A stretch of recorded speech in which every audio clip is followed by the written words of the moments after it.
17 আসনের বাংলাদেশ জামাত ইসলামী মনোনীত প্রার্থী আপামর জনতার নয়নের মণি ডাক্তার খালিদুজ্জামান, উপস্থিত জামাত ইসলামীর নেতৃবৃন্দ, ইসলামী ছাত্র শিবিরের নেতৃবৃন্দ, প্রিয় ছাত্র জনতা, আসসালামু আলাইকুম ওয়া রাহমাতুল্লাহি ওয়া বারাকাতুহু। আর মাত্র 2 দিন পর বাংলাদেশের ভাগ্যাকাশে এক নতুন সূর্যের উদয় হবে ইনশাআল্লাহ।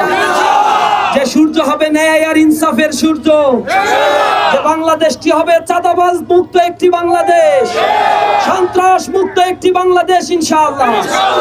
আমরা লক্ষ্য করেছি বাংলাদেশের প্রত্যন্ত এলাকাগুলোতে, সীমান্তবর্তী এলাকা থেকে আজকেও পত্রিকায় নিউজ হয়েছে, সেই জায়গাগুলোতে অস্ত্র ঢুকানো হচ্ছে আমার দেশে। দেশের জনগণের উপরে অস্ত্র চালানোর জন্য নীল নকশা অঙ্কন করা হচ্ছে।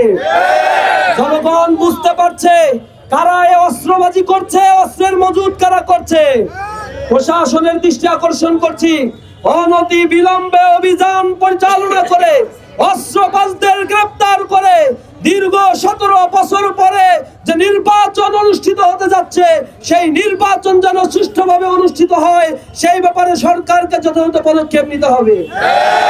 আমরা এই বাংলাদেশকে একটি ইনসাফ আর নিরাপদ বাংলাদেশ দেখতে চাই। ঢাকায় জন দুর্ভোগে, যানজটে, চাঁদাবাজিতে জনজীবন অতিষ্ঠ হয়ে পড়েছে।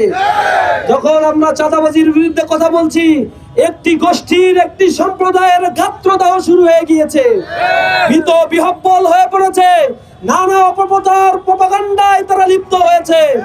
তারা এখন ভোট কেন্দ্র দখলের ষড়যন্ত্র করছে। জনগণের ভোটের উপর তাদের আস্থা নাই। তারা একটা নির্বাচনেও, ছাত্র সংসদ নির্বাচনেও বিজয় অর্জন করতে পারে নাই।